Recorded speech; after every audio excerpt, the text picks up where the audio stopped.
Hold your tears. Details of the last hour of Buddha's life.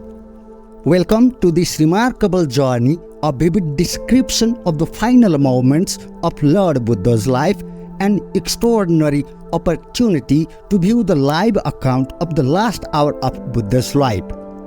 Though the description may evoke pain, it's so powerful that it can cleanse all the accumulated seeds of our countless births, granting liberation to our souls. Won't you join us on this superb journey? But before we proceed, let's know that Buddha's departure is as divine as was his birth. Today marks the fateful day he chose 3 months ago to willingly leave his physical form and attain Mahaparinirvana.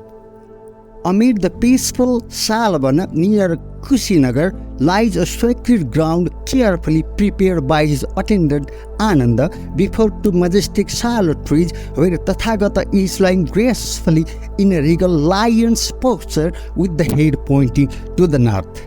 His soothing words, Appadipo Baba, inspire remorseful Ananda, urging him to kindle the light within and become his own guide on the path of enlightenment, as their super guide will soon depart.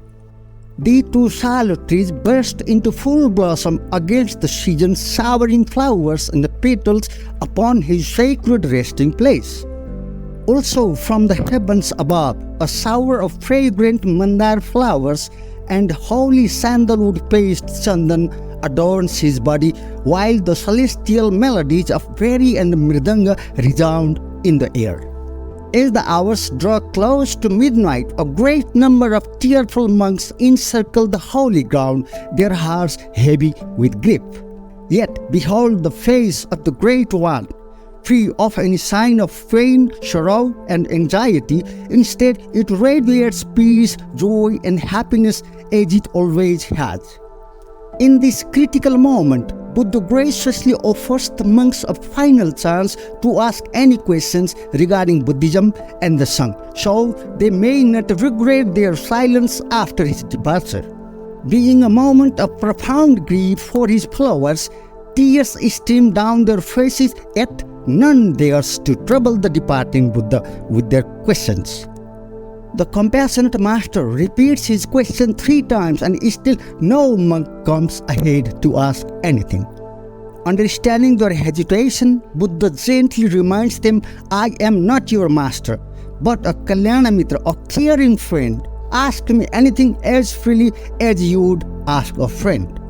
And now, the scene unfolds further with a brief reference to the blacksmith Chanda, whose simple dish of poisonous mushrooms had caused a severe bleeding, pushing him to death. Yet see the depth of compassion within Buddha's heart. In a single sweep, he completely clears up the regrets of his disciples and the worries of Chanda, the innocent blacksmith. He instructs Ananda, go forth and convey my message to Chanda, the humble blacksmith. Assure him that he needn't feel any sorrow for the food he unknowingly served me. Instead, let him rejoice and feel glorified, for it is his meal that facilitates my attainment of parinirvana.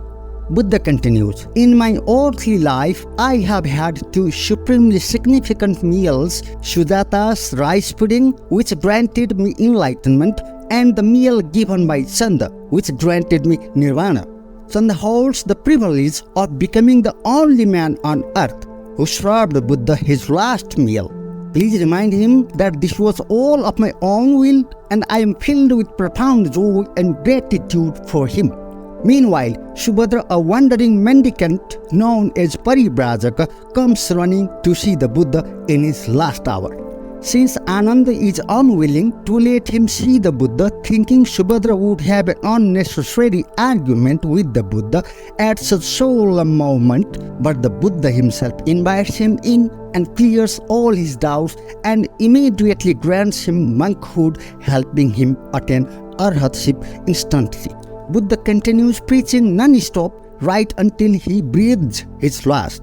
For the last time, Buddha asks them to put questions or inquiries, if any, but as there is a hushed silence with none asking anything, the Buddha greets everyone pleasantly, raising his palm in Abhaya Mudra with his holy hand and gradually enters into a state of trance, Samadhi, while a halo of divine light bathes his head.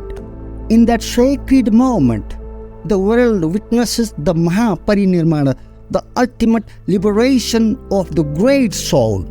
Though the physical presence of the enlightened one ceases to exist, its eternal flame will continue to illuminate the path of generations to come. O great soul, we bid you adieu.